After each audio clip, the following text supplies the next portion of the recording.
Hello बच्चों, कैसे हैं आप सब लोग। तो उम्मीद करता हूं इलेक्ट्रिसिटी चैप्टर जो हम लोगों ने पढ़ा था वो आपको समझ में आया होगा। एंड यस, हम लोग इलेक्ट्रिसिटी का एक बेसिकली एक सेपरेट लेक्चर और लेके आएंगे जिसके अंदर हम सिर्फ और सिर्फ क्वेश्चंस की बात करेंगे और उन क्वेश्चंस की हेल्प से भी आप कम से कम एक बार जो है वो आपके इलेक्ट्रिसिटी चैप्टर को फिर से रिवाइज करना चाहें, अगर जब आपके पास टाइमिंग की बहुत कमी रह जाए तब आप उस लेक्चर को बेसिकली यूज कर सकते हैं। और आप मान के चलिए कि आपके ज्यादातर क्वेश्चंस जो है उसी लेक्चर्स के अंदर जो क्वेश्चन हम लोग यूज कर रहे हैं उससे मिलते जुलते कुछ क्वेश्चंस आपको मिलेंगे, तो वो लेक्चर आपको विद इन 2 डेज मिल जाएगा। बट फिलहाल के लिए हम लोग हमारा नेक्स्ट टॉपिक स्टार्ट करते हैं and that is basically magnetic effects of current. देखिए क्या होता है।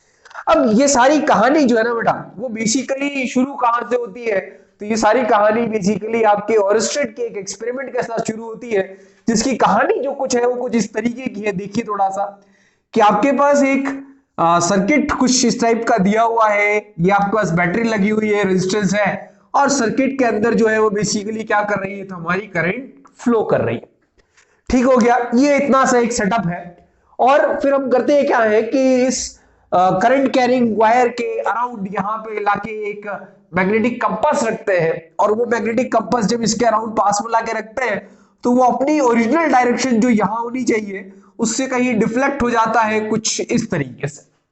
और अगर एक मैग्नेटिक कंपास जो है वो डिफ्लेक्ट अगर हुआ है बेटा, तो ये बात तो तय रही कि वहां पे कुछ ना कुछ तो प्रेजेंट है। और एक मैग्नेटिक कंपास को डिफ्लेक्ट करने के लिए किसकी जरूरत होती है, तो वहां पे अराउंड किसी ना किसी मैग्नेट की जरूरत होती है या किसी मैग्नेटिक फील्ड की जरूरत होती है। जिस तरीके से आपके चार्जेस जो है वो इलेक्ट्रिक फील्ड प्रोड्यूस करते हैं, उसी तरीके से आपकी मैग्नेट्स जो है वो बेसिकली आपकी मैग्नेटिक फील्ड प्रोड्यूस करती है। इट मींस अगर ये डिफ्लेक्ट हुआ है तो इस रीजन के अंदर हमारे पास किसी ना किसी टाइप की कोई मैग्नेटिक फील्ड प्रेजेंट होनी चाहिए। और यहां से ये एस्टेब्लिश हुआ कि एक करंट कैरिंग वायर जो है वो बेसिकली आपकी मैग्नेटिक फील्ड्स जो है वो जनरेट करके देता है। और ओरस्टेड के इसी एक्सपेरिमेंट के साथ हमारे साइंस के बहुत से डेवलपमेंट स्टार्ट होते हैं। तो ओरस्टेड का एक्सपेरिमेंट सिर्फ इतना सा था कि एक करंट कैरिंग वायर उन्होंने लिया, ठीक, और उसके अब अराउंड अगर आप मैग्नेटिक कंपास लेके जाते हो तो बेसिकली वो मैग्नेटिक कंपास अपनी ओरिजिनल डायरेक्शन से डिफ्लेक्ट हो जाता है, और ये शो करता है कि आपका करंट कैरिंग वायर जो है वहां पे क्या कर रहा है, तो एक टाइप की मैग्नेटिक फील्ड जो है वो बेसिकली प्रोड्यूस कर रहा है। ठीक हो गया, आगे के लिए सोच के चलिए थोड़ा सा। अब यहां से आगे की चर्चा करते कि आपसे चर्चा हो रही है कि यहां पे किसी ना किसी टाइप की मैग्नेटिक फील्ड प्रोड्यूस हो रही है, ठीक। तो हमें पहले मैग्नेटिक फील्ड की प्रॉपर्टीज के बारे में जान लेना चाहिए, उसके बाद कौन किस तरीके से मैग्नेटिक फील्ड प्रोड्यूस करेगा उसकी चर्चा बाद में करेंगे। पर ध्यान रखिए, यहां पे सिर्फ मैं मैग्नेटिक फील्ड के बारे में नहीं बता रहा आपको, मैं आपको साथ में कंपैरिजन दूंगा किसका, तो आपकी इलेक्ट्रिक फील्ड्स का, ताकि आप दोनों चीजों को समझ पाए और यहां से जो डायरेक्ट क्वेश्चन उठ के आता है उसका आंसर आप लोग कर पाए। तो देखिए क्या है।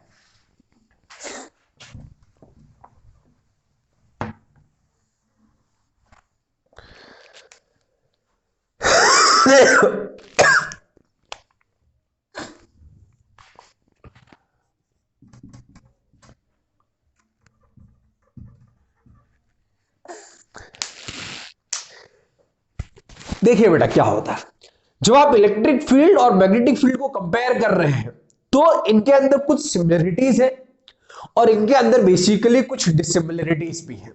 क्या है उनकी चर्चा करते हैं। देखिए क्या होता है, जब आप इलेक्ट्रिक फील्ड की बात करते हो, किसकी बात करते हैं हम लोग, इलेक्ट्रिक फील्ड की जब हम बात करते हैं तो इलेक्ट्रिक फील्ड जो है वो बेसिकली पॉजिटिव चार्ज है तो खुद से डेवलप कर सकता है, नेगेटिव चार्ज है तो खुद से डेवलप कर सकता है, पॉजिटिव और नेगेटिव है तो दोनों मिलके कर सकते हैं। तो देखिए यहां पे पॉजिटिव और नेगेटिव जो है वो बेसिकली आपके अलग अलग यहां पे एग्जिस्ट कर रहे हैं। इसका मतलब मैं बोल सकता हूं कि इलेक्ट्रिक फील्ड के केस में मेरे पास जो है वो मोनोपोल्स, किसकी बात कर रहे हैं, मोनोपोल्स जो है वो एग्जिस्ट करते हैं, मोनोपोल्स होते हैं।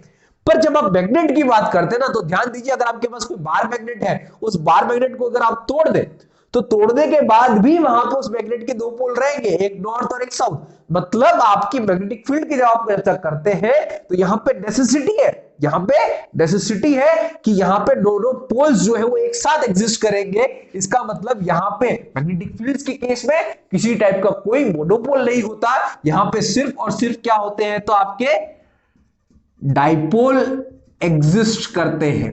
लेकिन यहां ध्यान दीजिए, यहां से मोनोपोल की बात नहीं, मोनोपोल के साथ साथ यहां पे मैंने ये नहीं बोल रहा कि डाइपोल एग्जिस्ट नहीं करते, यहां पे डाइपोल भी एग्जिस्ट कर सकते हैं, पर यहां पे आपके बेसिकली ये तय बात रही कि मोनोपोल यहां पे एग्जिस्ट कभी नहीं करता। इस वाले केस में मोनोपोल डाइपोल दोनों एग्जिस्ट आपके कर सकते हैं, ये बात लिख लीजिए। दूसरी चीज, जब आप इलेक्ट्रिक फील्ड लाइंस की बात करते हैं तो हम लोग बोलते हैं कि इलेक्ट्रिक फील्ड शुरू कहां से हो रही है, तो इलेक्ट्रिक फील्ड पॉजिटिव से शुरू हो रही है और खत्म कहां पे होती है, तो नेगेटिव के अंदर जाके खत्म होती है। इसका मतलब यहां पे कहीं से शुरू हुई है और कहीं पे क्या हुई है, तो खत्म हुई है।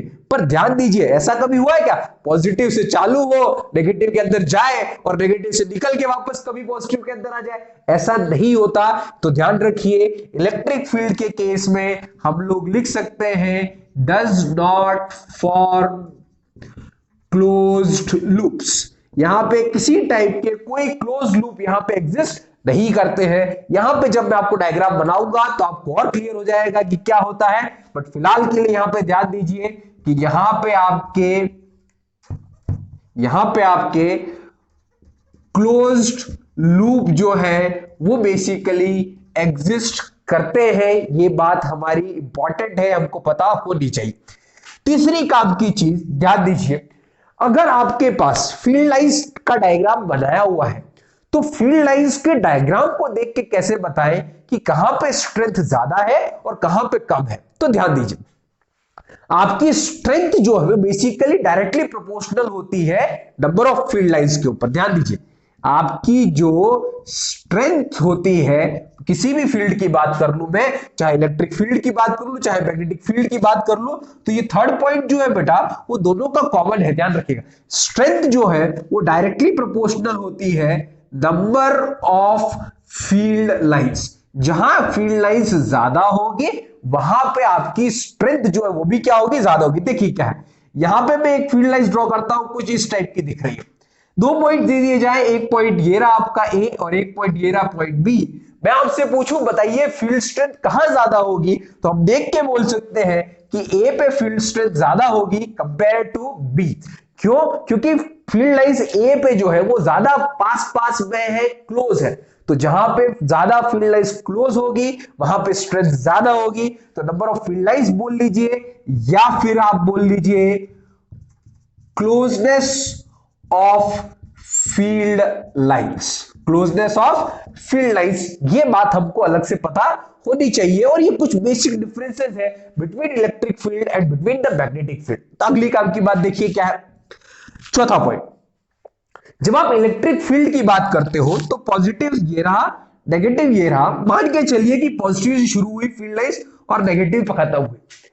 अगर आप बेसिकली इस इलेक्ट्रिक फील्ड लाइन के ऊपर कहीं पे भी टेंजेंट ड्रॉ करें तो वो टेंजेंट जो है वो आपको किसकी डायरेक्शन देती है, फोर्स की डायरेक्शन देती है। इलेक्ट्रिक फील्ड लाइन के ऊपर कहीं पे भी आप टेंजेंट ड्रॉ करें तो वो टेंजेंट किसकी डायरेक्शन बताता है, तो आपको फोर्स की डायरेक्शन बताया जाता है। इसलिए बेसिकली हम लोग यहां पे इलेक्ट्रिक फील्ड लाइंस को इलेक्ट्रिक लाइंस ऑफ फोर्सेस भी बोलते हैं, ELOF, electric lines of forces. But ध्यान दीजिए, अगर यहां पे आपके पास एक नॉर्थ है एक साउथ है, नंबरिंग कर देते हैं 1 2 3 कॉमन था, ये रहा फोर्थ। उस केस में फील्ड लाइंस चालू कहां से होती है, नॉर्थ में, कहां जाके खत्म हो रही है, तो ध्यान दीजिए खत्म कहीं नहीं हो रही है, अंदर घुस रही है और अंदर कुछ और होगा। तो फील्ड लाइंस जो है वो मैं बना देता हूं आपके लिए फिलहाल के लिए यहां बहुत अच्छे से, ताकि आपको कोई कंफ्यूजन ना रह जाए। देखिए क्या है, ये नॉर्थ है ये साउथ है। Field lines, magnetic field lines basically emerges from the north pole as goes into the south pole. आपको कभी ऐसा नहीं बोलना है that these field lines basically starts from the north pole and ends in the south pole, ऐसा नहीं बोलना है। It emerges from the north pole and goes into the south pole. देखिए क्या, ऐसा क्यों बोल रहे हैं, क्योंकि यहां पे फील्ड लाइंस जो है वो बेसिकली क्लोज लूप बनाती है इस तरीके से, कुछ इस तरीके से। आप चाहे तो और बना सकते हैं यहां पे, और आपकी जितनी इच्छा हो।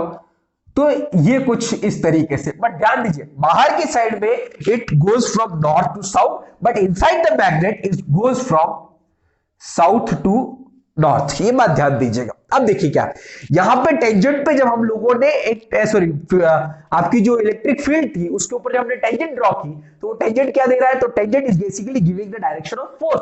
बट यहां पे ये बात ध्यान रखिएगा, टेंजेंट जो है वो बेसिकली फोर्स की डायरेक्शन नहीं देती है। टेंजेंट यहां पे फोर्स की डायरेक्शन नहीं देती है। यहां पे अगर आप टेंजेंट ड्रॉ करें तो वो फोर्स बेसिकली इंडिकेट नहीं कर रहा होगा।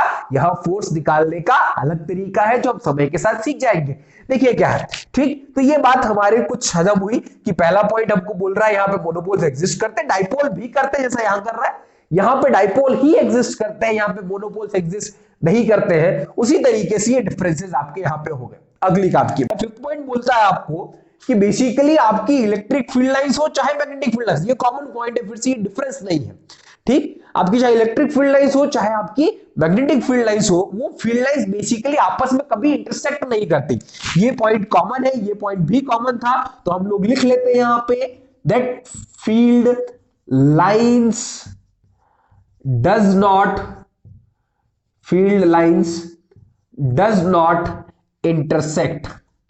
Field lines does not intersect. Field lines आपकी इंटरसेक्ट नहीं करती। कॉमन पॉइंट स्टार लगा दिया है, इसके लिए भी है और इसके लिए भी है। ये क्वेश्चन एग्जाम में फिर पूछ लिया जाता है कि बताइए ऐसा आप क्यों बोल रहे हैं, क्योंकि फील्ड लाइंस जो है वो बेसिकली इंटरसेक्ट नहीं करती। तो उसका रीजन सिर्फ इतना सा है कि आप अगर बोले कि किसी पर्टिकुलर पॉइंट पे आपकी फील्ड लाइन इंटरसेक्ट कर रही है, इसका मतलब देखिए उस पर्टिकुलर पॉइंट पे फील्ड की डायरेक्शंस कितनी होगी, 2। अब देखो क्या होता है, यहां पे मैं बोलूं कि यहां फील्ड लाइन से इंटरसेक्ट कर गई, अगर इंटरसेक्ट कर गई तो यहां मैग्नेटिक कंपास लाके रखोगे तो बेसिकली 2 डायरेक्शन में पॉइंट आउट थोड़ा ना कर सकता है, it is going two point just in the single direction. और अगर ऐसा कुछ है तो ध्यान दीजिएगा आपकी जो इलेक्ट्रिक फील्ड लाइंस हो चाहे मैग्नेटिक फील्ड लाइंस हो, वो इन रियलिटी कभी भी आपस में एक दूसरे के साथ इंटरसेक्ट नहीं करती। एग्जाम में क्वेश्चन पूछा जाएगा कि इंटरसेक्ट क्यों नहीं करती, what's the reason behind it, so you can say कि अगर इंटरसेक्ट कर रही है इट मींस उस पर्टिकुलर पॉइंट पे उनकी 2 डायरेक्शंस है जो कि पॉसिबल नहीं होती। तो ये कुछ बातें जो है आपको इलेक्ट्रिक फील्ड लाइंस और मैग्नेटिक फील्ड लाइंस के बारे में पता होनी चाहिए। तो इसके आगे मूव करते हैं। मैग्नेटिक फील्ड लाइंस की हम लोगों ने ये जो बातें पढ़ी है ये बेसिकली डिफरेंस भी हो गई यहाँ पे, और ये बेसिकली मैग्नेटिक फील्ड लाइंस जो आपकी होती है उनकी प्रॉपर्टीज भी हो गई कि मैग्नेटिक फील्ड लाइंस की बताइए प्रॉपर्टीज क्या है। तो मैग्नेटिक फील्ड लाइंस की प्रॉपर्टी अगर आपको लिखनी हो तो यहाँ पे क्लोज लूप एग्जिस्ट करते हैं, ये अपने आप में एक प्रॉपर्टी है। फील्ड लाइंस आपस में इंटरसेक्ट नहीं करती, ये भी एक प्रॉपर्टी है। Closeness of the field lines जो है वो बेसिकली आपको क्या बताएगा, तो आपकी फील्ड की स्ट्रेंथ बताएगा। सोचिए जरा, जब आप पोल्स की बात करते हैं तो पोल्स से फील्ड लाइंस निकल रही है तो सबसे ज्यादा डेंसिटी कहां है, पोल्स के पास में। इसका मतलब आप किसी और मैग्नेट को लेके आए तो सबसे ज्यादा फोर्स कब फील करेंगे, जब दोनों पोल्स पास पास आ चुके होंगे। दूर होगा तब आप उस दूसरी मैग्नेट को मूव करें तब बेसिकली आपको उतने फोर्स का फील नहीं होगा। तो मैं उम्मीद करता हूं डिफरेंस भी समझ में आया होगा, और मैग्नेटिक फील्ड लाइंस की प्रॉपर्टीज जो है वो अगर आपको लिखनी हो तो वो भी इन डिफरेंसेस को यूज करते हुए आप लोग लिख सकते हैं। अब थोड़ा आगे बढ़ते हैं और देखते हैं कि अलग अलग टाइप की चीजों में फील्ड लाइंस बेसिकली बनती किस तरीके से है और उनकी डायरेक्शंस को किस तरीके से निकाला जाता है। तो उस पर मूव करते हैं, देखिए क्या होता है। तो बेटा पहला चीज जो हमको पढ़ना है वो पहली चीज है field due to a straight current carrying wire. अगर आपको बोल दिया जाए कि कोई स्ट्रेट करंट कैरिंग वायर है उसके बारे में, मैग्नेटिक फील्ड के बारे में बताइए, कैसी दिखेगी, कितनी स्ट्रेंथ होगी, उसके बारे में कुछ इंफॉर्मेशन दीजिए, और उन फील्ड लाइंस की डायरेक्शन किस तरीके से निकाली जाए उसके बारे में बताइए। तो हम एक एक करके उसकी चर्चा करते हैं, उसको देखिए क्या। सबसे पहली चीज, ठीक, हम बेसिकली हमारी फील्ड लाइंस को ड्रॉ करते हैं कि फील्ड लाइंस दिखती कैसी है। तो मान लेते हैं कि this one is a infinite current carrying wire. Infinite मतलब समझिए बहुत लंबा सा है, और इसके अंदर करंट जो है वो ऐसा कुछ अपवर्ड डायरेक्शन में जा रही है। इससे रिलेटेड आपकी बुक के अंदर एक एक्सपेरिमेंट भी है जो आपको पता होना चाहिए, मैं लिख दे रहा फिलहाल के लिए, पर मैं साथ में उसको रब कर दूंगा। हम लोग क्या करते हैं कि यहां पे एक पेपर लेते हैं, ठीक, उस पेपर के ऊपर हम लोग बेसिकली आयरन फिलिंग्स डाल देते हैं। क्या करते हैं, देखिए ध्यान दीजिए, इधर दीजिएगा। इस पेपर के ऊपर इस टाइप की आयरन फिलिंग्स जो है हम लोगों ने बहुत सारी स्प्रेड कर रखी है। फिर ये रहा वायर आपका, और करंट कुछ इस तरीके। और जब आप करंट फ्लो कर रही है तो उस केस में होता क्या है बेटा, उस केस में होता यह है कि आपकी जो आयरन फिलिंग्स थी वो बेसिकली अपने आप को इस करंट कैरिंग वायर के अराउंड जो है वो अरेंज करती है। और कैसे अरेंज करती है, तो बेसिकली वो अपने आप को अरेंज करती है in terms of concentric circles. किस तरीके से अरेंज करती है, तो अरेंज करती है in terms of concentric circles. अब देखिए क्या है, डायग्राम तो मैंने बना दिया, इसको वापस हटाते क्या है क्या नहीं है। ये आयरन फिलिंग्स का एक्सपेरिमेंट है, आपको पता होना चाहिए, आपके एग्जाम के लिए इंपॉर्टेंट भी है कि बताइए magnetic field lines due to straight current carrying wire कैसा होगा। तो magnetic field lines due to straight current carrying wire आपका बेसिकली कंसेंट्रिक सर्कल्स बनेंगे। तो उसके एक्सपेरिमेंट की जब बात आए तो उस एक्सपेरिमेंट के अंदर आपको वो आपका आयरन फिलिंग वाला जो एक्सपेरिमेंट है वो लिखना पड़ेगा। वो इसके लिए आपको एक बार एनसीईआरटी देखनी पड़ेगी। समझा मैंने दिया है, एक्सपेरिमेंट लिखे किस तरीके से जाते हैं वो आप बहुत अच्छे से जानते हैं। देखिए क्या, फिलहाल के लिए हम हमारी काम की बात पे आते हैं। यह तय हुआ कि फील्ड लाइंस कैसी बनेगी, तो कंसेंट्रिक सर्कल्स बनेगी। तो मैं यहां ड्रॉ करता, कंसेंट्रिक सर्कल्स में फिलहाल यहां ड्रॉ कर रहा, और वो कंसेंट्रिक सर्कल्स आपको कुछ इस तरीके के दिखाई देंगे। डन हो गई पहली बात। अब अगर आपको ये कंसेंट्रिक सर्कल्स पता चल गए तो सिर्फ कंसेंट्रिक सर्कल्स ड्रॉ कर लेने से काम नहीं चलेगा। हमें क्या पता होना चाहिए, हमें बेसिकली पता होना चाहिए कि उन कंसेंट्रिक सर्कल्स के अंदर हमारे मैग्नेटिक फील्ड की डायरेक्शन क्या है। तो ध्यान दीजिए, दूसरी काम की चीज जो यहां से निकल के आई जो हमको पता होनी चाहिए वो है बेसिकली डायरेक्शन। क्या, डायरेक्शन। और जब आपको मैग्नेटिक फील्ड लाइंस की डायरेक्शन बतानी हो तो ध्यान दीजिए, सबसे आसान तरीका जो है उसको हम लोग बोलते हैं राइट हैंड थंब रूल। क्या बोलते हैं, राइट हैंड थंब रूल। ये आप यूज करेंगे तो आपको आपकी मैग्नेटिक फील्ड आप किसी भी एलिमेंट के लिए किसी के लिए भी निकाल सकते हैं। क्या बोलता है right hand thumb rule, hold current carrying wire in right hand, hold current carrying wire in right hand such that thumb indicates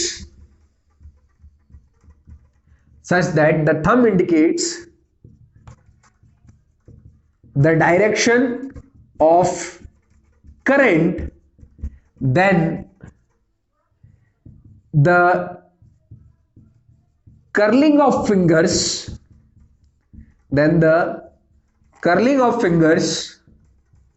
will give the direction of field। अगर आपको जरूरत पड़े तो आप वीडियो पॉज कर लीजिएगा, आपके सामने लिखा हुआ है उसको एक बार वापस पढ़ लीजिएगा। क्या बोलता है, hold current carrying wire in right hand such that the thumb indicates the direction of current, then the curling of fingers will gives the direction of field। मतलब क्या है समझिए कि अगर आपके पास ये करंट कैरिंग वायर है तो इसको ऐसा समझिए, ये मार्कर जो है वो आपका करंट कैरिंग वायर है और करंट ऊपर जा रही, तो राइट हैंड थंब रूल बोलता है कि इसको अपने हाथ में पकड़ लीजिए और इस तरीके से पकड़िए कि थंब जो है वो किधर पॉइंट करना चाहिए, तो it should be pointing in the direction of current. तो करंट कहां जा रही है यहाँ पे इस केस में, तो ऊपर जा रही है, तो ऊपर हो गया। और फिर अपनी राइट हैंड की फिंगर्स को बेसिकली कर्ल कर लिए, जिस तरीके से आपकी फिंगर्स कर्ल हो रही होगी, that curling of fingers basically gives you the direction of what, that curling of fingers will give you the direction of your magnetic field. अब यहां पे देखिए, अगर ऐसा कुछ है, अब कर्ल करें तो यहां से फील्ड कहां जा रही है, अंदर, और यहां से कहां आ रही है, बाहर। तो हम लोग ड्रॉ कर लेते हैं, यहां से कहां गई, अंदर की डायरेक्शन में गई, और यहां से कहां आई, तो यहां से आपकी फील्ड लाइंस बेसिकली बाहर आ रही है। तो ये बेसिकली हो गया आपका बेसिक डायग्राम जिसके अंदर आपको करंट कैरिंग वायर की फील्ड लाइंस ड्रॉ करनी थी, तो करंट कैरिंग वायर्स की फील्ड लाइंस मैंने यहां पे ड्रॉ कर दी। और अगर आप चाहें तो एनसीईआरटी के अंदर डायग्राम दिए हुए हैं, उनको रेफरेंस के लिए यूज कर सकते हैं। तो ये राइट हैंड थंब रूल ध्यान रखिएगा, ऐसा नहीं है कि सिर्फ एक स्ट्रेट करंट कैरिंग वायर के लिए ही काम आता है। अगर आपके पास कोई सर्कुलर करंट कैरिंग वायर है तब भी आपका राइट हैंड थंब रूल वहां पे उतना ही वैलिड रहेगा जितना ये बेसिकली आपके स्ट्रेट करंट कैरिंग वायर के अंदर। दो चीजें हो गई काम की बात। तीसरी काम की बात आती है बेटा related with strength. Related with strength, आप मेरे डायग्राम को अगर ढंग से देखें तो डायग्राम को आप देखेंगे तो आपको पता चलेगा कि जैसे जैसे दूर जा रहे हैं, मैंने सर्कल्स काफी बड़े बनाए हैं और उन सर्कल्स के बीच की स्पेसिंग जो है वो स्पेसिंग भी ज्यादा की है। ऐसा क्यों हो रहा है? क्योंकि सिंपल सा लॉजिक की बात करिए कि करंट कैरिंग वायर की वजह से फील्ड प्रोड्यूस हो रही है, इसका मतलब वायर के नजदीक के अंदर, वायर के पास में फील्ड लाइन सबसे स्ट्रांग होगी और जैसे जैसे आप दूर जाएंगे फील्ड स्ट्रेंथ जो है वो क्या करती जाएगी, तो वीक करती है। बट ध्यान दीजिए यहां पे फील्ड का फॉर्मूला क्या है वो याद रखिए, क्योंकि उस फील्ड के फॉर्मूले से आपके कुछ और क्वेश्चंस बनते हैं जो बेसिकली एनसीईआरटी में तो नहीं दिया फॉर्मूला, पर उससे रिलेटेड क्वेश्चंस आपको एग्जाम में मिल जाएंगे। देखिए कहां से आएंगे वो भी बता रहा। फील्ड का फॉर्मूला होता है B is equals to mu naught I upon 2 pi R। Mu naught here is a constant, ठीक, आप चाहें तो नेट पे सर्च कर सकते हैं म्यू नॉट की वैल्यू वगैरह क्या होती है, मैं उसको यहां पे इन्वॉल्व नहीं कर रहा। I क्या है, तो I बेसिकली आपकी करंट हो गई, और R क्या है, तो R बेसिकली यहां पे क्या हो गया आपका डिस्टेंस फ्रॉम वायर। वायर से आपकी बेसिकली कितनी डिस्टेंस है उसकी चर्चा हो गई। तो B is equals to mu naught I upon 2 pi R, this is basically the formula. और ध्यान दीजिएगा जब आप मैग्नेटिक फील्ड की बात कर रहे हैं, so this one is a physical quantity, तो मैग्नेटिक फील्ड की जो यूनिट होती है that is basically known as what, tesla. बहुत सुना हुआ नाम है, आप लोग बहुत सुन रहे होंगे आजकल, कार वार के मार्केट के अंदर अपना नाम जमाए हुए हैं ये लोग। और इसको डिनोट करते हैं हम लोग किससे, तो बेसिकली आपका कैपिटल टी से, टेस्ला, ठीक। ये स्ट्रेंथ हुई। क्वेश्चन कहां से बनता है उसकी चर्चा करते हैं। ध्यान दीजिएगा क्वेश्चन यहां से नहीं बनता है, क्वेश्चन यहां से बनता है कि आपको फील्ड लाइंस ड्रॉ करनी है। क्वेश्चन यहां से बनता है, बताइए राइट हैंड थंब रूल क्या स्टेट करता है, और राइट हैंड थंब रूल से आप क्या निकालते हैं, ऐसा भी मैच द कॉलम में आपको पूछा जा सकता है। यहां से क्वेश्चन नहीं बनेगा, क्वेश्चन बेसिकली यहां से बनेगा, how can we change the field, आप फील्ड को कैसे चेंज कर सकते हैं, यह सवाल पूछा जा सकता है आपसे। दूसरा पूछा जा सकता है how can we increase the field. तीसरा आपसे पूछा जा सकता है how can we change the direction of field. इन सब चीजों के सवालों के जो जवाब है वो बेसिकली इस फॉर्मूले के अंदर है, और वो सारे आंसर्स आपको एक ही साथ मिल जाते उस फॉर्मूले से। इसीलिए मैंने स्ट्रेंथ का वो फॉर्मूला आपको लिखवाया है। फिलहाल के लिए इन सब का आंसर देने के लिए हम इस सेकंड वाले बीच के पोर्शन को रिमूव करते हैं यहां से। देखिए क्या होता है, देखिए क्या है, क्या क्या किया जा सकता है।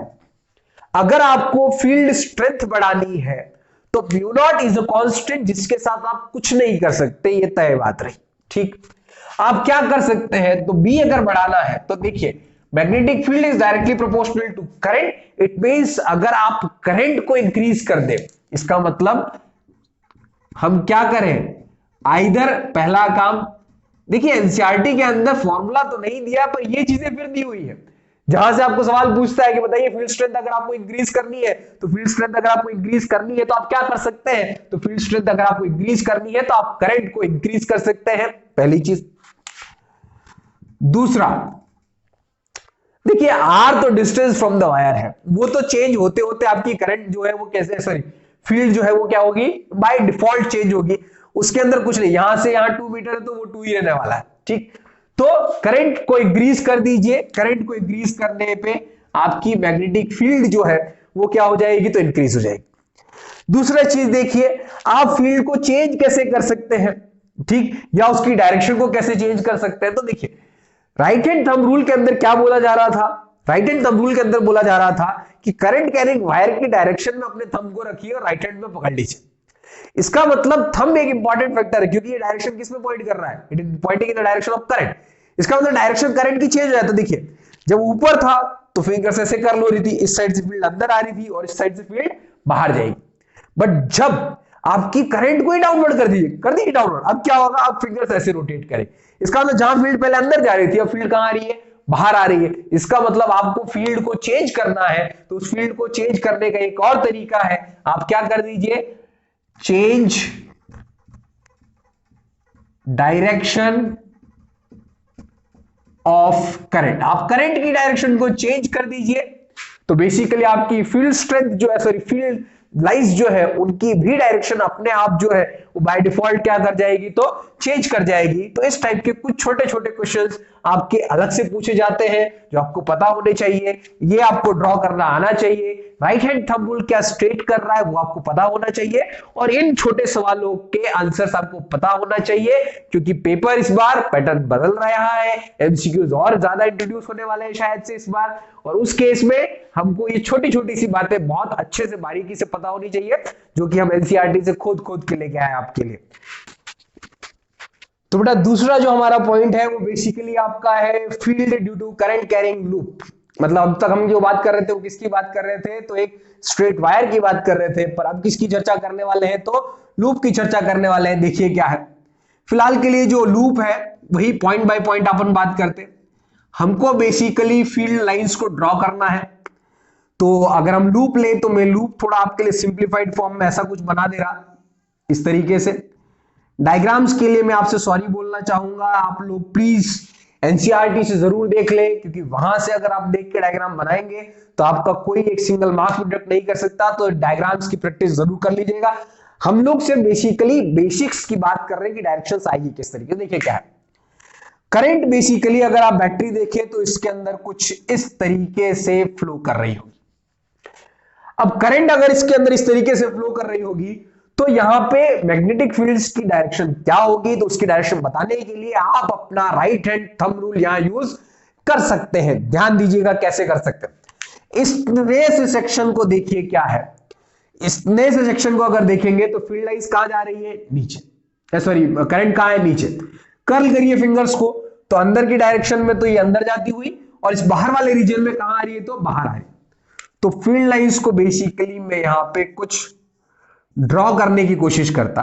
देखिए अंदर जा रही है यहां पे, तो एरोज कुछ इस तरीके से लगा देते हैं, और यहां इस तरीके से बाहर आ रही है तो इस तरीके से।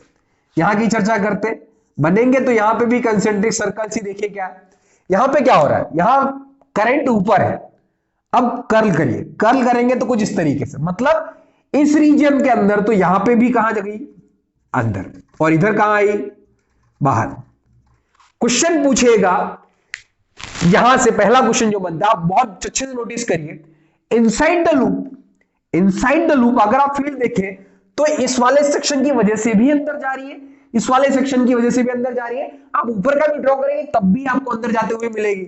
मतलब inside the loop the fields are going into the plane of paper, अंदर घुस रही।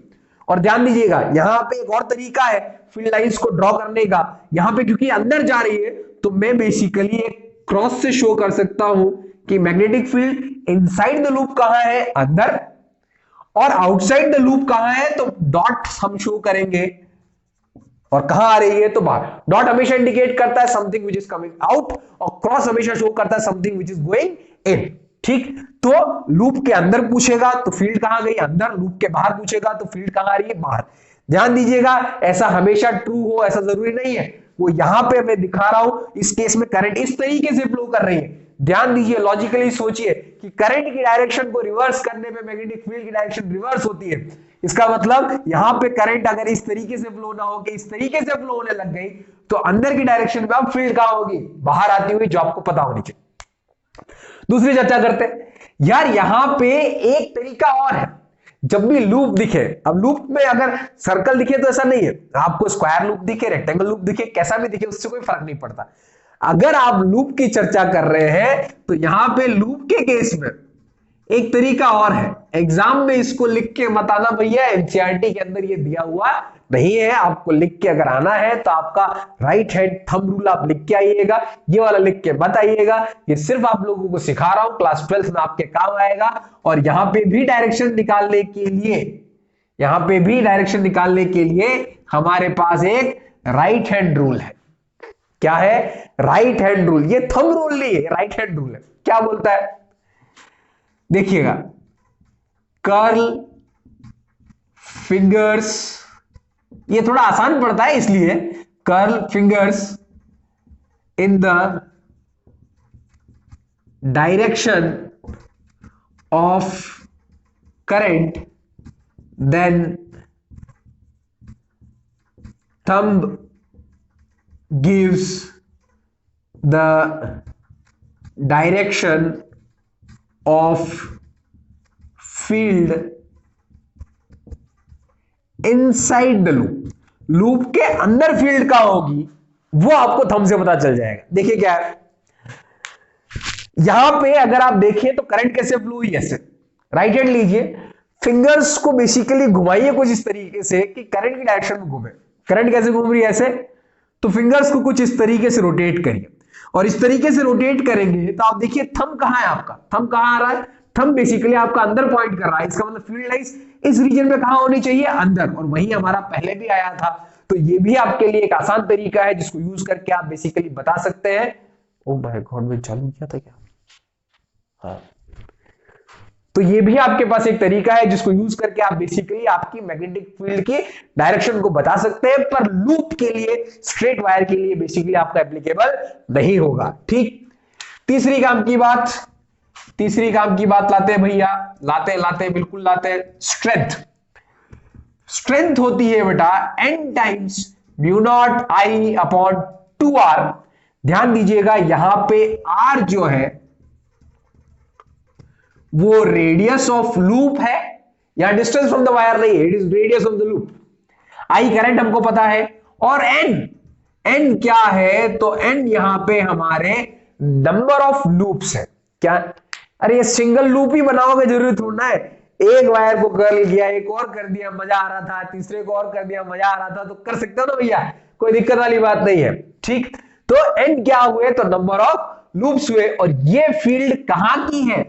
ये फील्ड स्ट्रेंथ कहां की है? ये फील्ड आई बेटा कहां की? तो एट द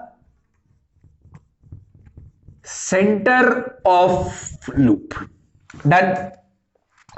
अब आते हैं बेसिकली चौथी चीज के ऊपर कि भैया क्वेश्चन कैसे बनेंगे। तो क्वेश्चन वापस यहां वही बनेगा, if you want to change the magnetic field what can you do. अगर आप फील्ड को चेंज करना चाहते हैं यहां पे सेंटर के ऊपर, तो बेसिकली आप क्या क्या कर सकते हैं। तो देखिए क्या क्या कर सकते हैं। पहली चीज जो कर सकते हैं वो करंट को चेंज कर सकते हैं। करंट को चेंज की जब आप बात कर रहे हैं तो चेंज के अंदर आपका डायरेक्शन भी हो सकता है, और साथ ही साथ आपकी क्या हो सकती है? तो मैग्नीट्यूड भी हो सकता है। डायरेक्शन चेंज करेंगे तो आपकी मैग्नेटिक फील्ड की डायरेक्शन चेंज हो जाएगी, और अगर आप करंट का मैग्नीट्यूड चेंज करेंगे तो उस केस में आपकी मैग्नेटिक फील्ड की क्या चेंज होगी? तो स्ट्रेंथ चेंज हो जाएगी। तो मैग्नेटिक फील्ड को चेंज करने के दो तरीके तो सिर्फ करंट से आ गए, चाहे आप करंट की डायरेक्शन चेंज कर दीजिए, चाहे आप करंट का मैग्नीट्यूड चेंज कर दीजिए। दूसरी काम की चीज यहां से आप लोग जो कर सकते हैं वो कर सकते हैं रेडियस ऑफ लूप। जो आपको लूप दिया है उसकी लूप की रेडियस बदल दीजिए। रेडियस ज्यादा कर देंगे फील्ड कम हो जाएगी क्योंकि इनवर्सली प्रोपोर्शनल है। रेडियस कम कर दीजिए आपकी फील्ड स्ट्रेंथ क्या हो जाएगी? तो बढ़ जाएगी। और तीसरी काम की चीज जो आप यहां कर सकते हैं, changing the number of loops. Magnetic field directly proportional to number of loops है, तो जितने ज्यादा लूप्स होंगे फील्ड स्ट्रेंथ उतनी ज्यादा होगी। लूप्स आप कम कर दीजिए तो फील्ड स्ट्रेंथ जो है वो आपकी क्या हो जाएगी? तो कम हो जाएगी। अब यार इसी magnetic field due to current carrying loop के साथ साथ एक चीज सोचिए कि आपके पास कुछ इस टाइप का एक मार्कर है या इस टाइप का कोई सिलेंडर है, और उसके ऊपर एक लूप आपने बनाया। किसका बनाया? तो एक लूप आपने बनाया आपके ये करंट कैरिंग वायर का। एक काम करिए, उस लूप को इस तरीके से, उस एक लूप बना, उसके जस्ट पास में एक और सर्कल रोटेट करके लूप बनाइए। इस तरीके से लूप रोटेट करते करते करते करते करते इस पूरे वायर के ऊपर रैप कर दीजिए। और ध्यान दीजिए, उस पूरे वायर के, सॉरी, उस पूरे वायर को जब आप इस सिलेंडर के ऊपर या इस मार्कर के ऊपर जब आप रैप कर देंगे तो जो बन के आपके सामने तैयार होगा उसको बोला जाता है बेटा क्या, सोलेनॉइड। ठीक, तो फिलहाल के लिए सोलेनॉइड की चर्चा करते हैं कि सोलेनॉइड के अंदर क्या होता है। तो बेटा सोलेनॉइड की चर्चा आई है तो पहले मैंने बता तो दिया था सोलेनॉइड कैसा क्या बनेगा, पर फिर यहां पे डायग्राम की फॉर्म में देखिए सोलेनॉइड की चर्चा करते हैं।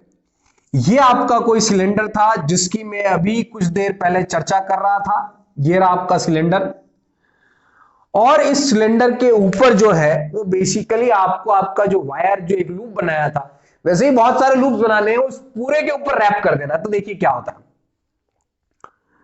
मैं इस तरीके से इसके ऊपर यहां पे रैप कर दे रहा हूं कुछ इस तरीके से। आपको मैं समझा भी दूंगा अभी ये क्या हुआ यहां पे। यार बेटा यहां पे जो हुआ ना वो बेसिकली ये हुआ, देखिए क्या हुआ। ये जो सामने रेड लाइंस दिख रही है ना, ये शो कर रही है सिलेंडर है, इसका एक फ्रंट आपको दिखेगा, बैक तो आपको दिखेगा नहीं।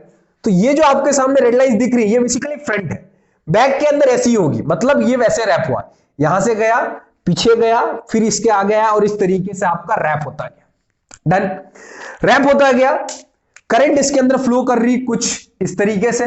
तो आप लॉजिकली बोल सकते हैं कि करंट कैसी घूम रही होगी, तो करंट इसके अंदर यहां से चालू हुई, ऐसा पीछे की साइड में गई होगी और इस तरीके से रोटेट होते हुए आगे जा रही है। इंपॉर्टेंट ड्रॉ करना है, क्या ड्रॉ करनी है, तो फील्ड ड्रॉ करनी है, पर उसके साथ साथ क्या बताना है, तो डायरेक्शन बतानी है।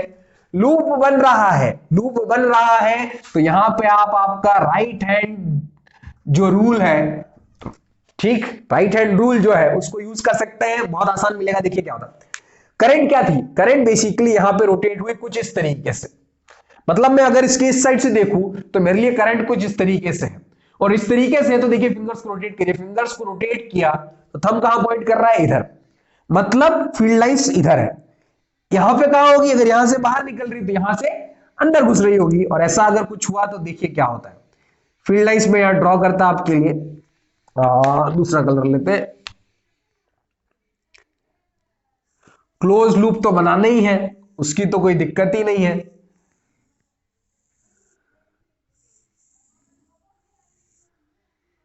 इस टाइप का आपको कुछ फील्ड लाइंस का नजारा दिखेगा ऐसा, और बीच वाली को आप बेसिकली प्योर स्ट्रेट बना सकते हैं।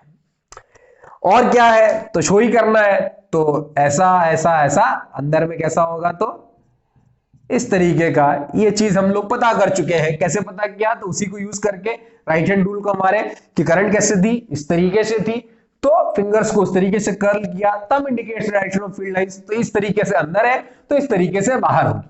डन, ये बात क्लियर, मैं कुछ उम्मीद करता हूं आपको ये चीज समझ में आई होगी। अगली काम की बात करते हैं कि यार सोलेनॉइड को अगर डिफाइन करना पड़े, सोलेनॉइड को अगर डिफाइन करना पड़े तो डिफाइन कैसे किया जाएगा। Closely wound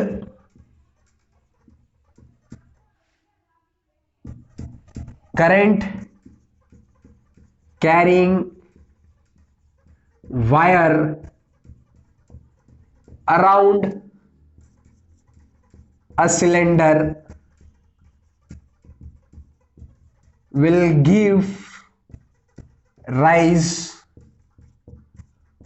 to a solenoid।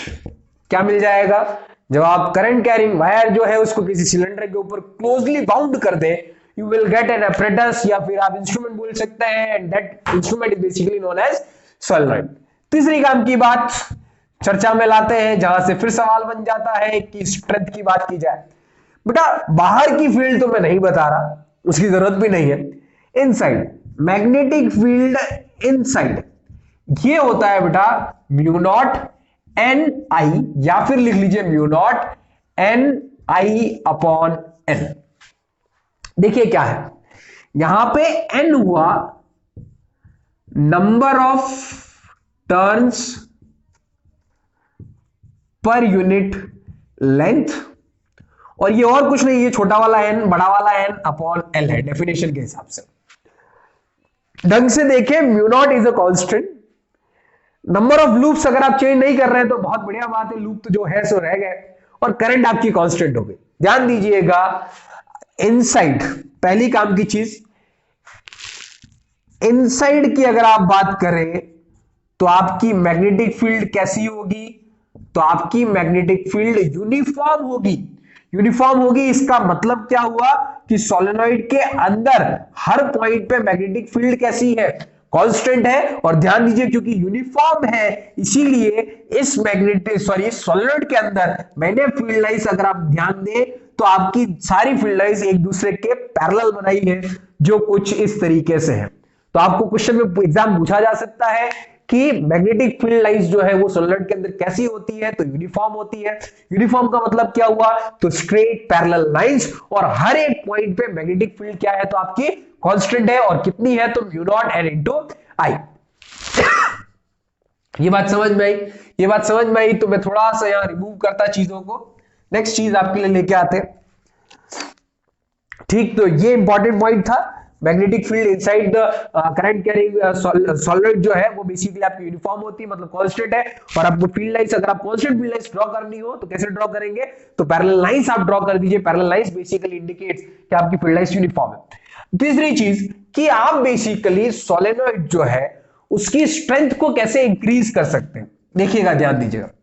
Solenoid की स्ट्रेंथ को इंक्रीज करने का पहला तरीका कि आपकी करंट जो है उस करंट को आप क्या कर लीजिए, इंक्रीज कर लीजिए, पहली चीज। दूसरा क्या कर सकते हो, तो आप अपने नंबर ऑफ लूप्स बढ़ा दीजिए, लेंथ उतनी ही रहने दीजिए, नंबर ऑफ लूप्स जो है उनको क्या कर दीजिए, तो नंबर ऑफ लूप्स को आप आपके इंक्रीज कर दीजिए।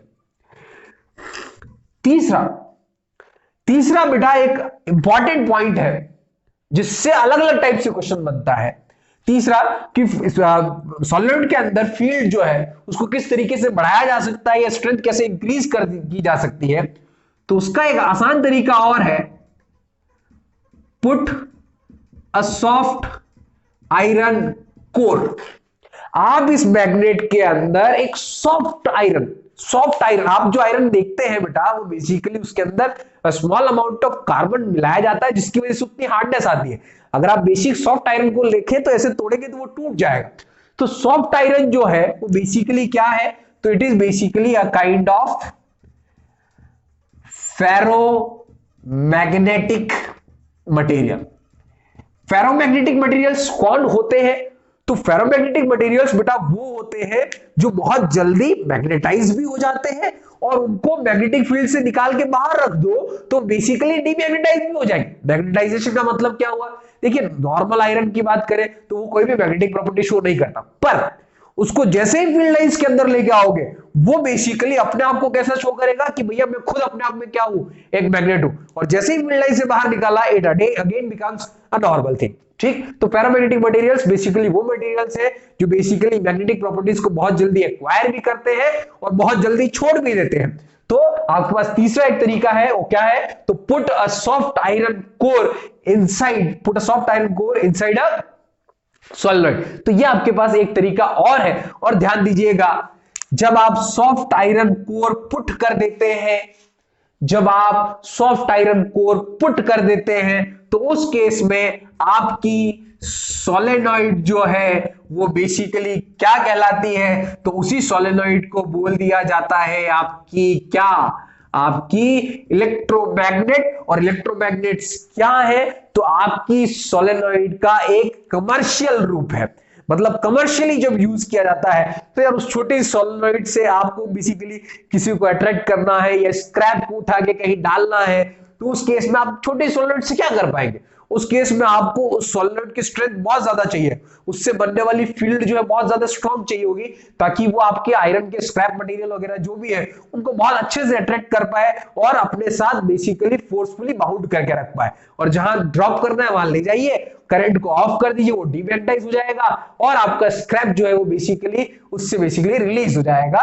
तो इलेक्ट्रोमैग्नेट आपके सोलेनोइड का ही एक क्या है, तो कमर्शियल रूप है जिसके अंदर हम यूज करते हैं। तो इलेक्ट्रोमैग्नेट के लिए आप लिख सकते हैं डेफिनेशन अगर पूछ ले, what is electromagnet? So electromagnets are basically high strength kind of solenoids in which a soft iron core is placed to increase the magnetic strength. तो ये बेटा आज जो हमारा पढ़ने का था बेसिकली फील्ड से रिलेटेड, तो वो छोटे छोटे पॉइंट्स जो है मैंने आपको सारे बता दिए।